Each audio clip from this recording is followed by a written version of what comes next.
Live from UBC Studios in Kampala, this is Good Morning Uganda Extra.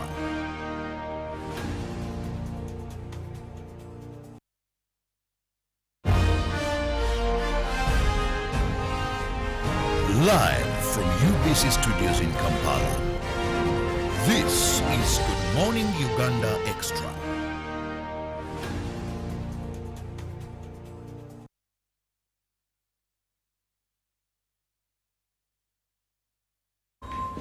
A lovely morning to you once again. That is in case you have just joined. Thank you so much for being part of the show. In case we've been together, good morning once again. I'm Robert Chirabo Nyonyintono. Welcome to Good Morning Uganda Extra. But I cannot forget to remind you, ladies and gentlemen, wherever you are and you're watching UBC TV, that we are always here from 6:30 every weekday. That is Monday to Friday. And what do we do best? Is ensuring that we spice up your morning with relevant information that you need to know. That is what is happening locally and internationally. So you can't miss to begin your day a very informed person, because you made that wise choice to start with Good Morning Uganda. Now, in the extra, a continuation, today we want to look at the road to NAM, the non-allied movement, a summit that will be happening in Uganda at Speak Resort, Munyonyo.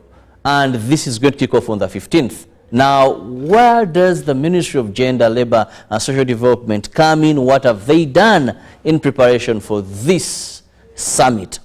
We are all excited. We are all prepared. The country, you've seen how government has done so much in terms of providing funds, the infrastructure development, the construction in various areas.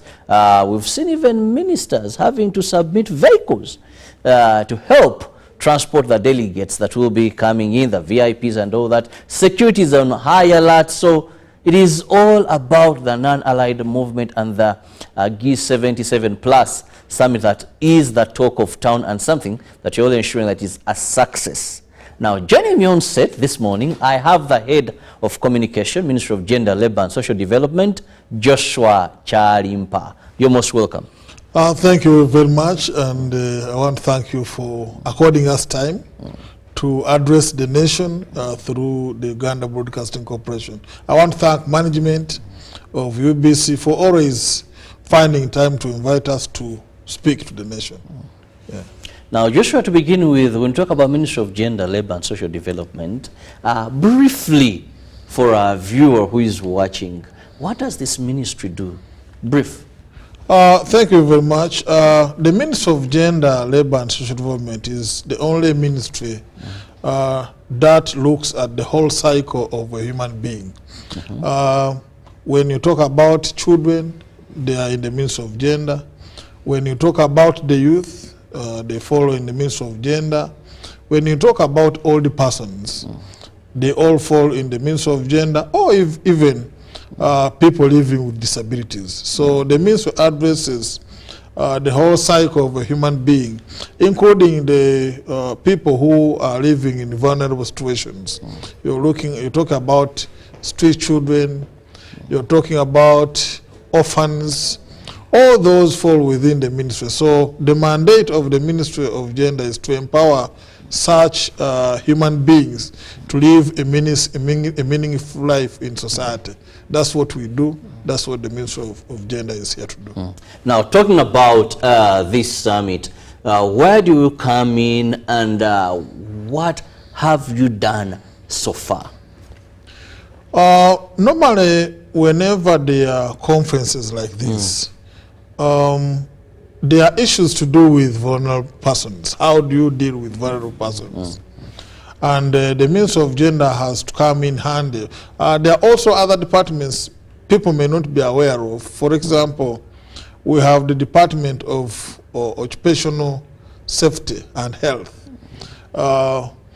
Unknown to many people, the Ministry of Gender is supposed to inspect buildings, is supposed to inspect facilities. In cabinet that sat recently in preparation for NAM, the Ministry of Gender was tasked to even find out if the facilities in Munyonyo will be suitable for the international guests that are coming in. So the role of the ministry is to ensure that people, our guests are safe, they live in a safe environment, the buildings are ready for the purpose, but also ensuring that there is maximum benefit to the people of Uganda, and that the most vulnerable categories of society are also not affected by a conference. So in essence, it should be of benefit to the people of Uganda.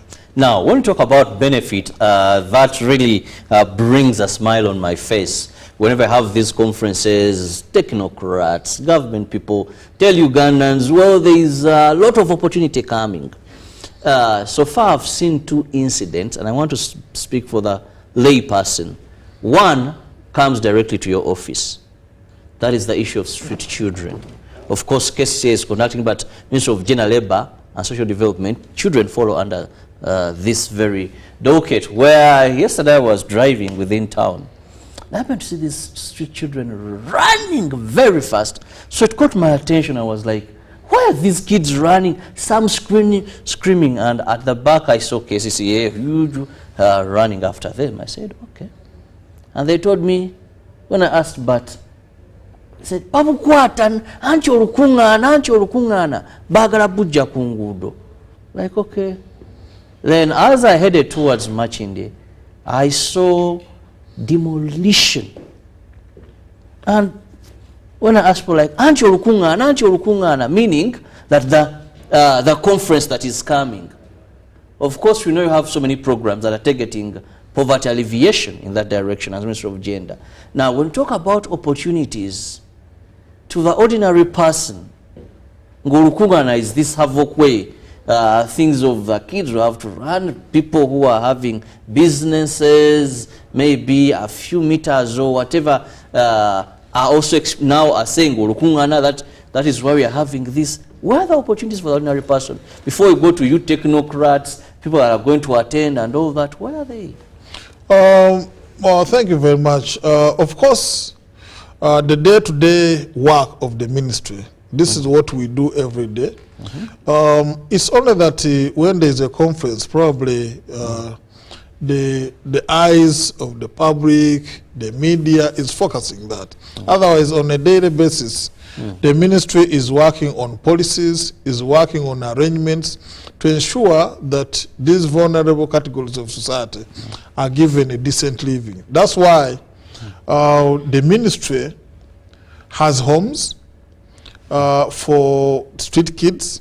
That's why the ministry has been battling with the issue of these street kids who normally originate from Karamoja, and we have different homes across the country, including Kampirings, including Naguru Mande home, where these children are rehabilitated, given different skills, given the education such that they can fit in society.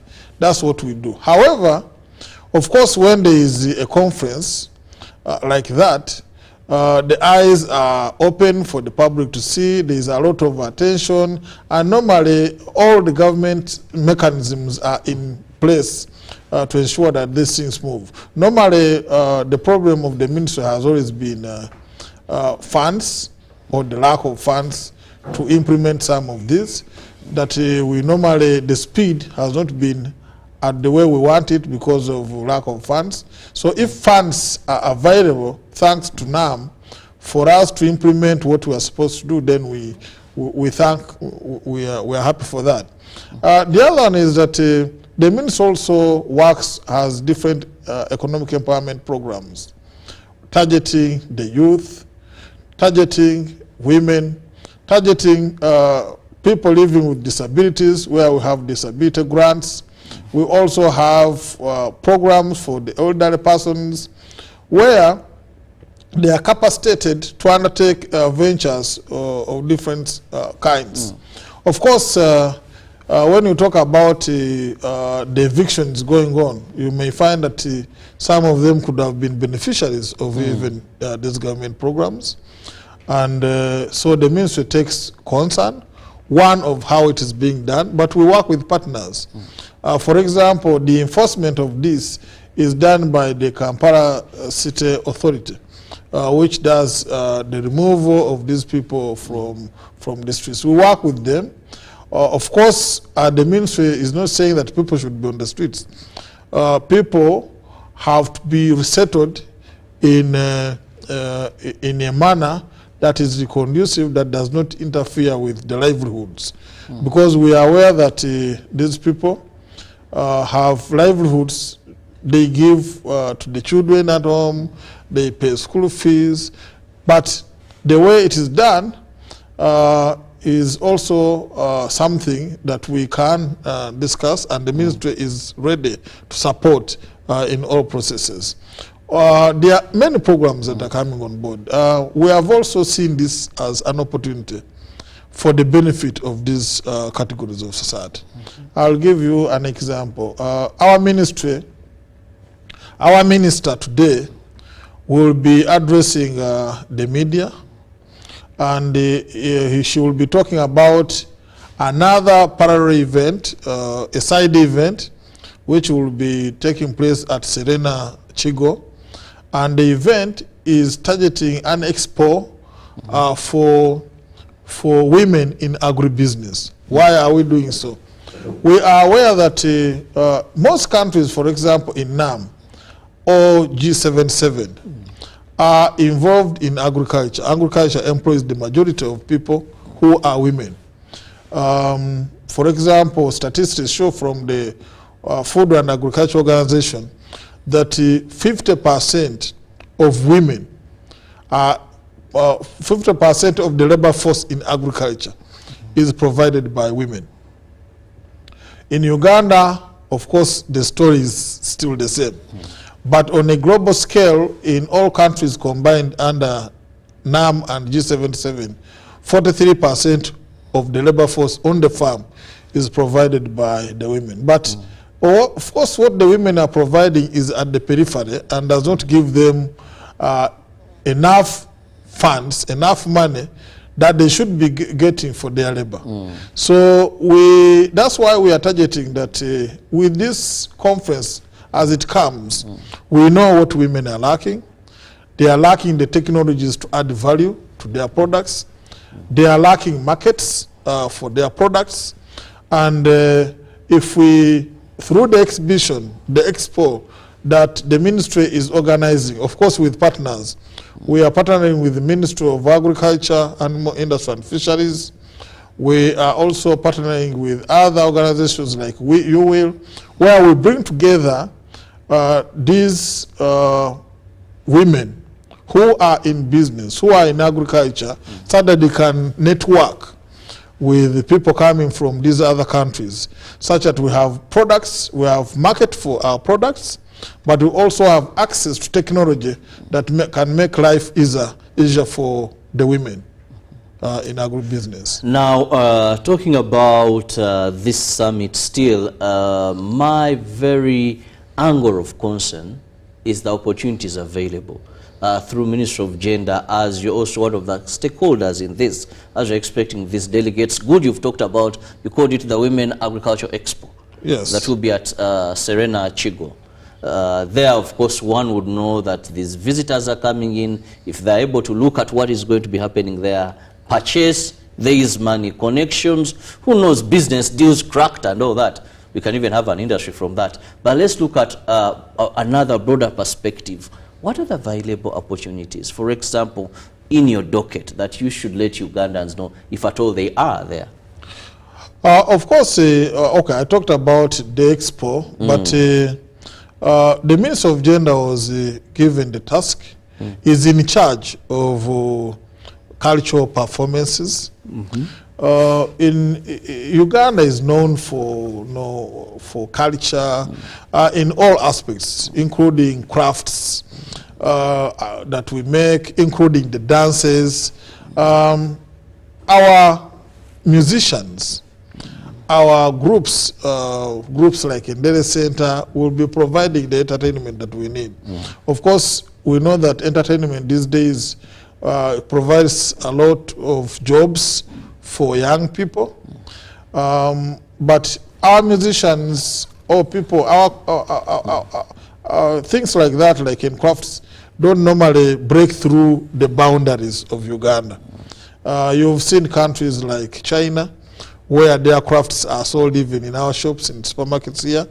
Why can't our products break the export market such that we have our products sold in all these countries that are coming here? So I think once people know that actually you can reap multiple benefits from our crafts, our culture, our music, through different channels, whether YouTube, whether having cultural exchanges with these countries, such that you go and do performances. This is what we are targeting. This is what is in the mandate of the ministry, and this is what government has tasked the Ministry of Gender, Labour and Social Development to take charge of. Very interesting. We are still looking at the roadmap to NAM and the role of Ministry of Gender, Labour and Social Development in this coming conference that will be running in Uganda for a certain period, 15th to 24th.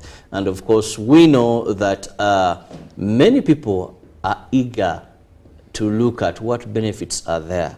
Now, still the Ministry of Gender, you said you look at different groups of people. And you talked about the vulnerable. Now, in this conference, where does this come in? What is there for them? You know?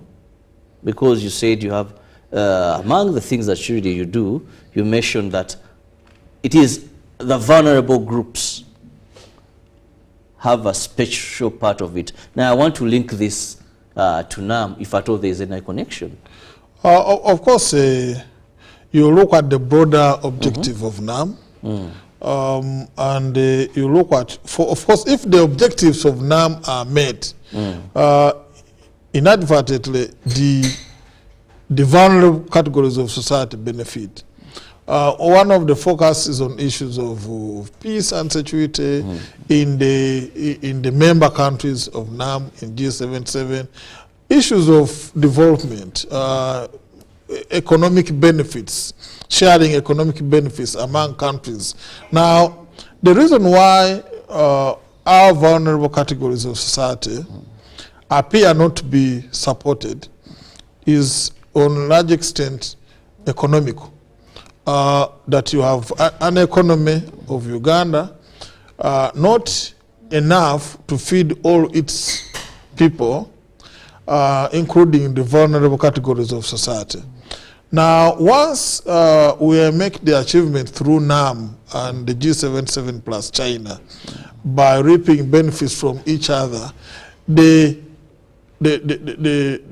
benefits will trickle down to everybody, every member of society, including the vulnerable members of society.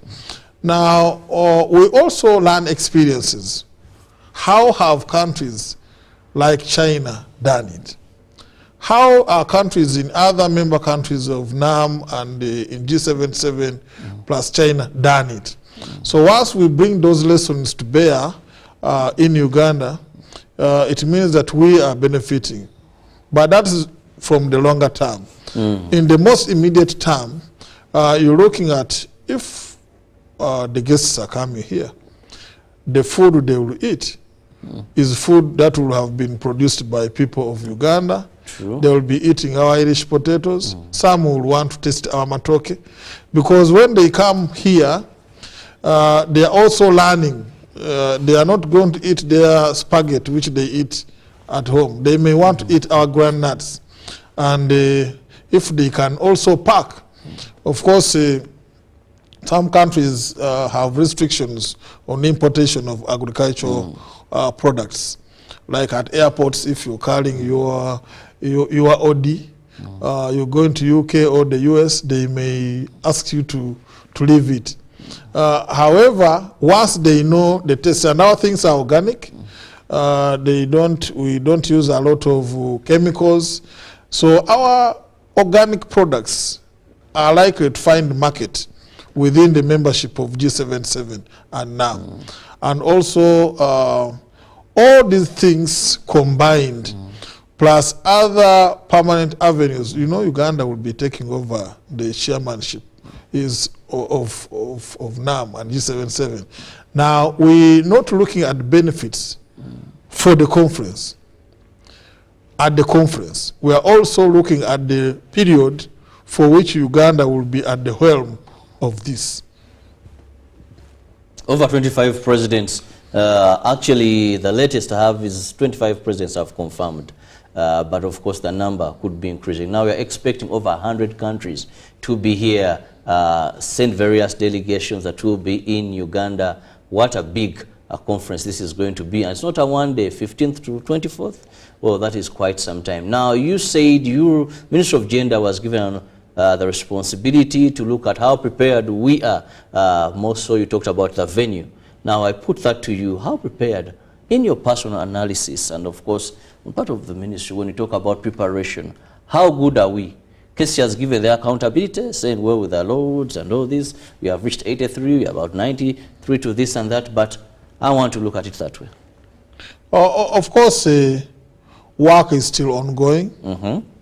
Our teams have been in Munyonyo to look at the preparedness, and the reports that we are getting are that we will be up to the task when the conference opens. The main conference facility is almost complete, but of course there are issues to do with the allowing it time to dry, maybe 2 days, 3 days for the paints to dry. But the other venues, because Munyonyo is a very big area, even now as the work was going on, we were having another conference of speakers of the Commonwealth that was taking place, and they were able to accommodate.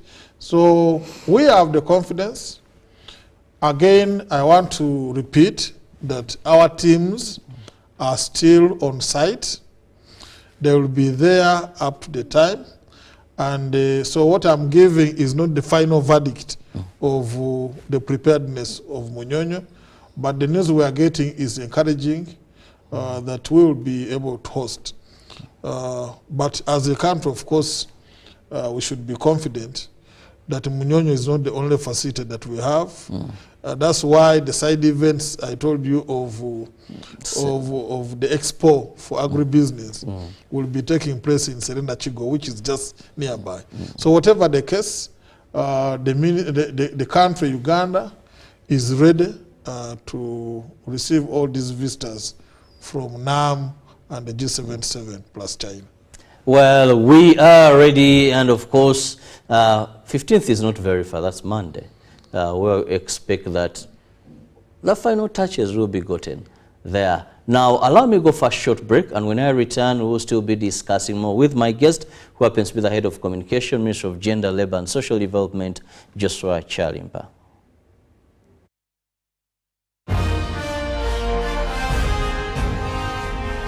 Live from UBC Studios in Kampala, this is Good Morning Uganda Extra.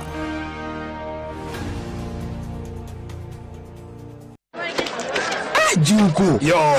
Check the shopping, man. What's your secret? Uganda, haven't you heard of the parish development model PDM? Yes, I did, but I thought it was just a talk. No, it is real. I and a few friends together formed a circle, accessed money from the PDM, invested in a portrait project, and now things are moving. Juko. I thought I was one of your friends. You are. But you left me behind. I didn't leave you in poverty. What you do, just visit your LC2 chairperson and your parish chief and start the process of economic transformation. Just like that.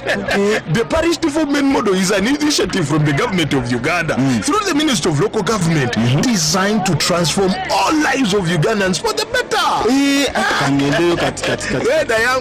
PDM, my parish, my development, my life.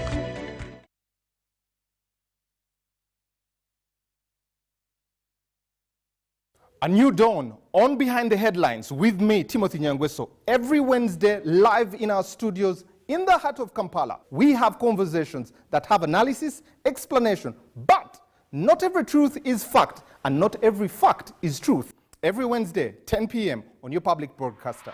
All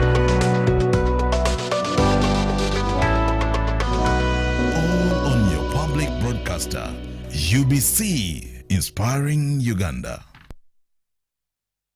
In this family, we can't agree on anything. Martha. We can't even agree on what to watch. All the games to play. Martha.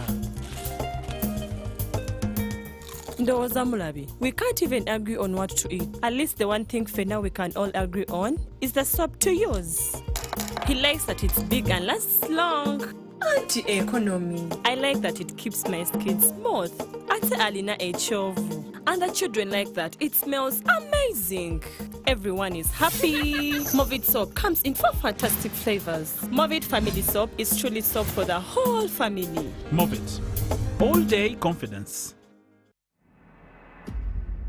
Disarmament advocacy. The non-aligned movement's advocacy for disarmament, particularly its opposition to nuclear weapons, gained prominence during the critical moments, such as the Cuban Missile Crisis in 1962. The movement's commitment to a world free of nuclear threats underscores its dedication to global peace and security.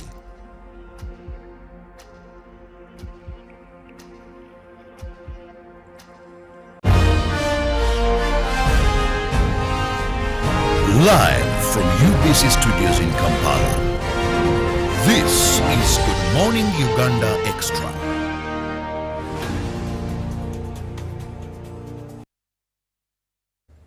Welcome back and thank you for being with us on UBC TV. Once again, I'm Robert Chirabo and I'm with Joshua Chalimpa, who happens to be the head of communication, Ministry of Gender, Labor and Social Development. Well, in the first half, we were discussing issues regarding the NAM and the G77 plus China summit that will be running in Kampala. That is from the 15th of this very month. Now, Minister of Gender, I just want to divert a little bit beyond NAM and now look at what other programs are you having for Ugandans. It is a ministry that has a number of gender, labor, then social development. So what is there for Ugandans? Thank you very much. At the beginning, I told you that the ministry addresses the whole cycle of a human being, and as a result, we have different programs targeting different categories or different members of society. It is in the ministry that we have the social assistance grants for empowerment, the money that we give to our senior citizens, people who are beyond 80, from 80 and above, they are given a stipend every month to enable them survive. The 25. It may look small, but we know that there are many people who have actually benefited from it. The problem that we are seeing actually is that the older persons are burdened by the young people. When they get that, what you're calling the 25, you find that the people who are hanging on around older people to get that money from them. There are also...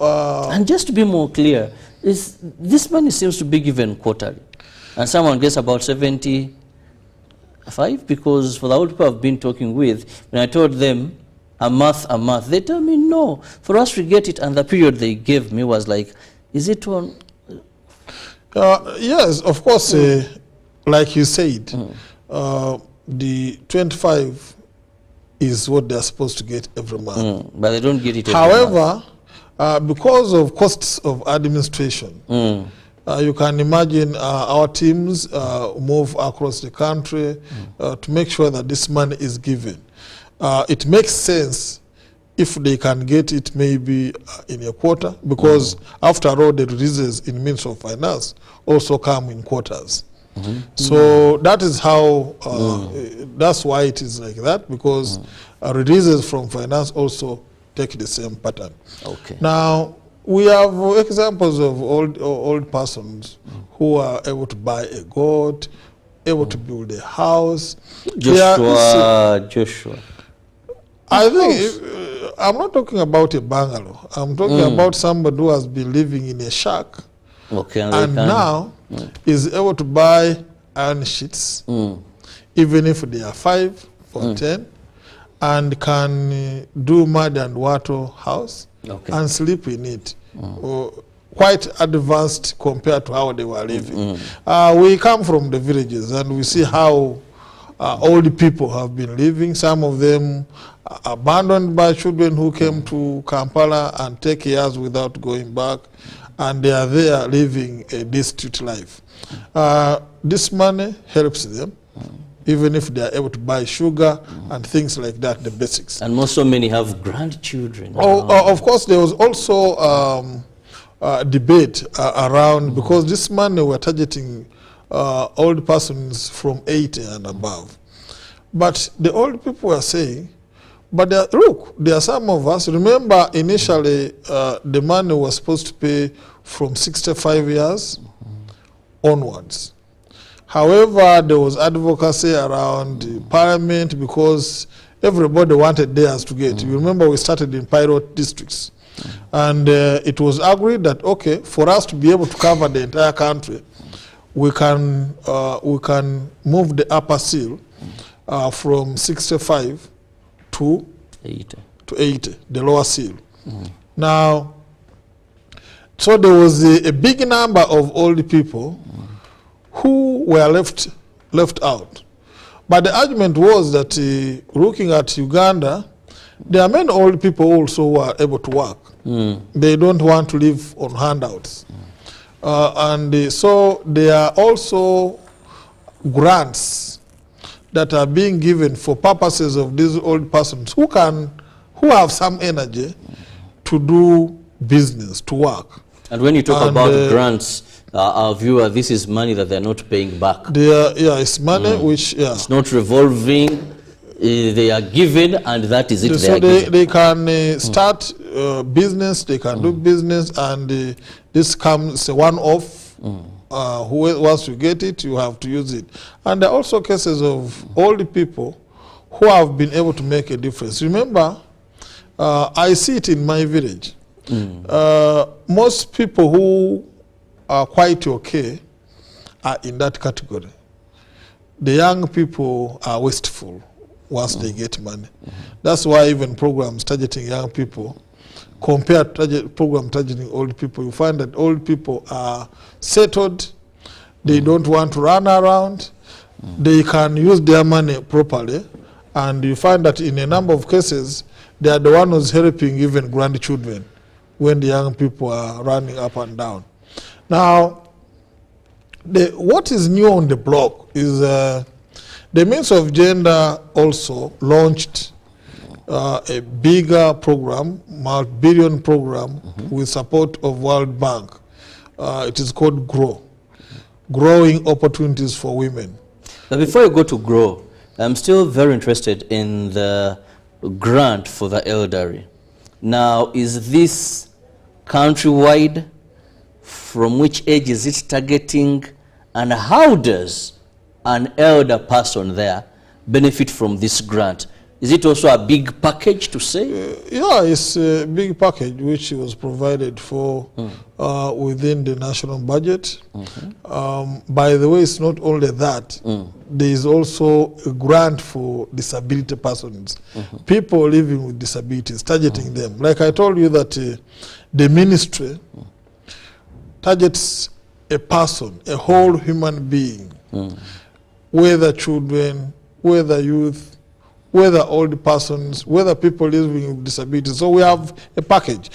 Maybe what we can talk about is whether what we have is enough to solve the problem. But even before we go to is enough, this little, how do you get it?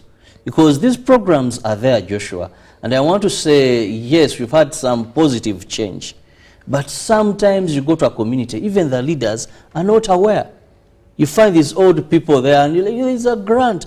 We to be minded to be together. So how do people access this elderly grant? Are they supposed to be 5, 10, 20? Do I walk into the ministry? We have a reach across the country through leadership that is provided. Remember that these days, even in the councils, there are councillors for elderly people.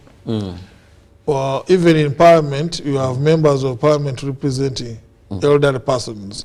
And advocacy for all this to come through those mechanisms that members of parliament, even before they opened up to create space for old elderly persons, our minister was giving us testimony about our minister Mafabi, who is who came in on the ticket of elderly person as a now minister in the Ministry of Gender, was telling us the advocacy that they did to impress upon the president, to even agree with them that you have programs like this, and that you also have elderly people represented in parliament and even in the councils.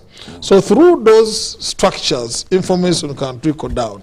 However, also, my role in the ministry is to ensure that this information sinks across the country for people to know. So I'm very happy that UBC has made it possible for me to come here and have this information flow to possible beneficiaries across the country. What I wanted to say is that it is true, the problem is big. We may not have the money to solve it at once, but the Chinese say that even a journey of 1,000 miles starts with a step. So this is the step, a right step in the right direction for the ministry to solve the problem at hand. Okay, so like you said, if you're there, your older persons, get in touch with these structures and know how best you can get from. You can be able to get this money because it is a grant, and use it properly when you get this money. Let's go to Glow. Yes, already the ministry had existing programs. We had, and we still have, the Uganda Women Entrepreneurship Program and the Youth Livelihood Program. But this money, under UWEP and YLP, the beneficiaries are those at the beginning of the ladder. People who are just starting a business. It's a startup. But we realize that what happens now to people who have started, they have reached somewhere at the ladder and they need to expand. You give them, because for example, under UWEP, you give a maximum of 25 million, but that is for very unique projects. So the money which people get is in the range of up to 12.5 million. So once you've got that money and started, for example, for example, growing tomatoes or growing Irish potato, like is the case in places like Soro and Kabale, you get the money, 10 million, start growing Irish potatoes, and you have these Irish potatoes. Your business is flourishing. What if you want now to start making potato chips, and you need equipment to produce that? Probably you need bigger money. Probably you need a truck or a tuk-tuk to move your crisps to the supermarket. You also need to be approved by UNBS, Uganda National Bureau of Standards. And Uganda National Bureau of Standards will need to visit a place and find if it is hygienic and suitable for you to do package food.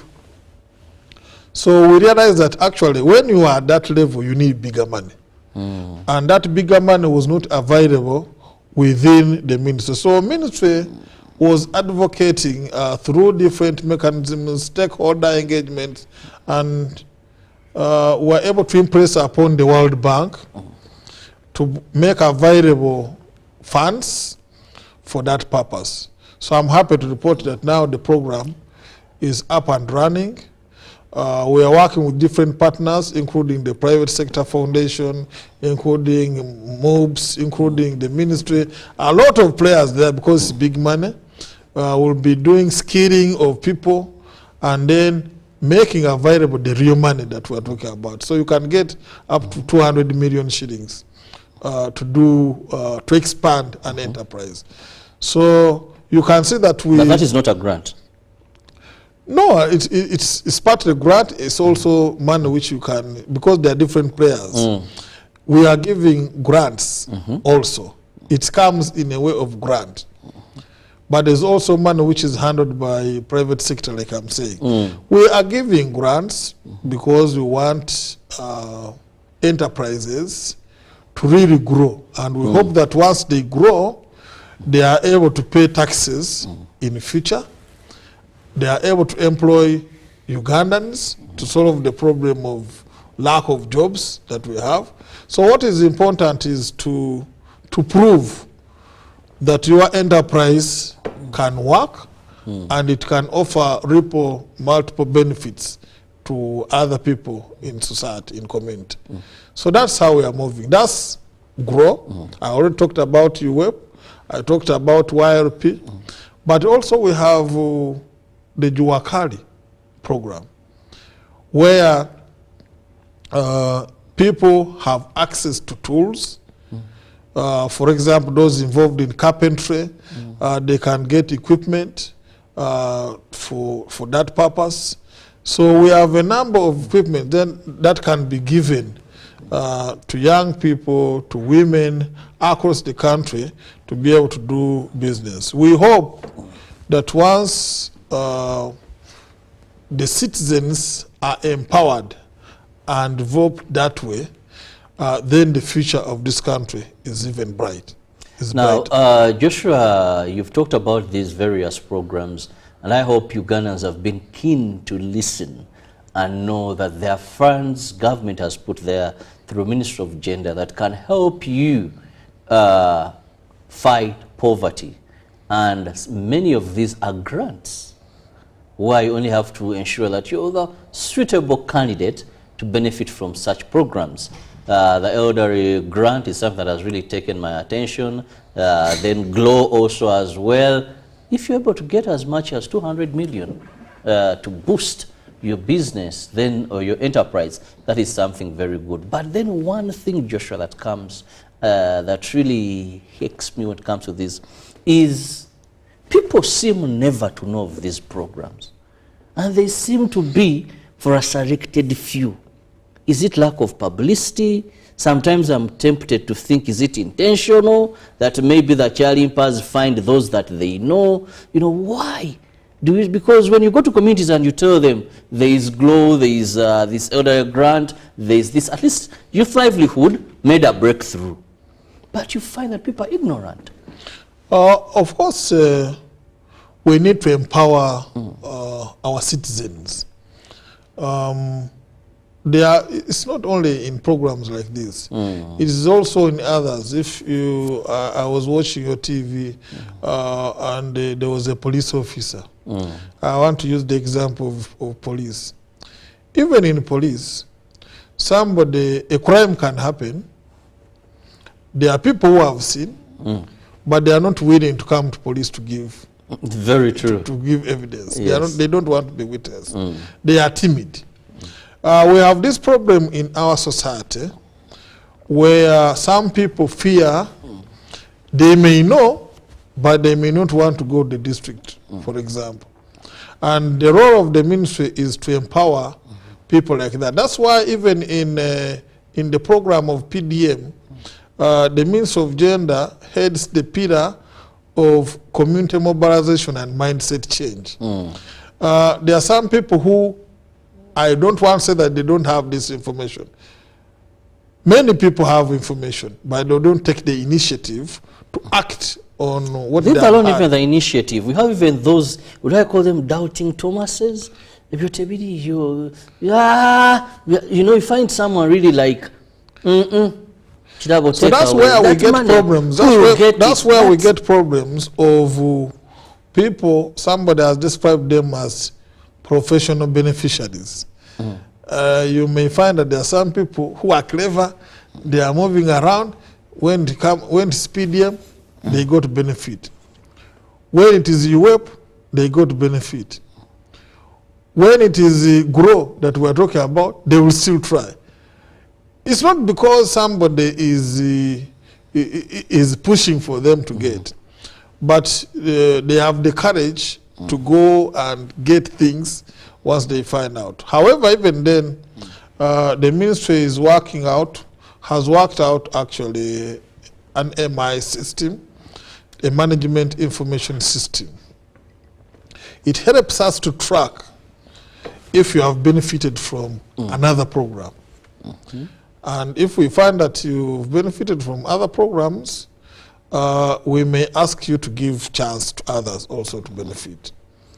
Of course, it doesn't apply for GROW, because GROW's purpose, again, is to ensure that if you benefited, for example, in your web, if you have benefited from any other program in government and you have reached somewhere, this money is to help you to expand. So the MI system may not lock out other people who have benefited from other programs.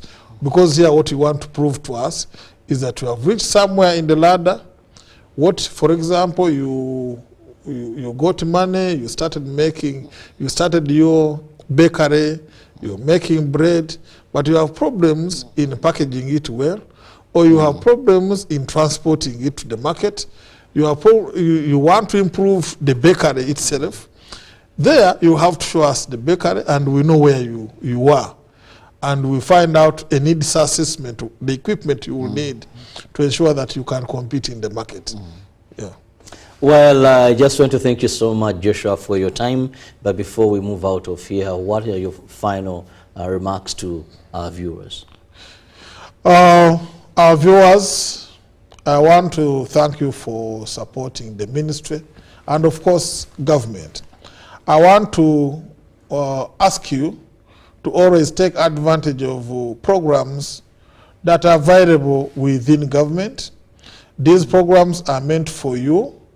They are meant for empowerment of communities, because it is after this empowerment that you can provide the benefit to this country as a citizen. It is after you are empowered economically that you are able to pay tax. It is after you are empowered that you are able to pay school fees. It is after you are empowered that you can feed our children well.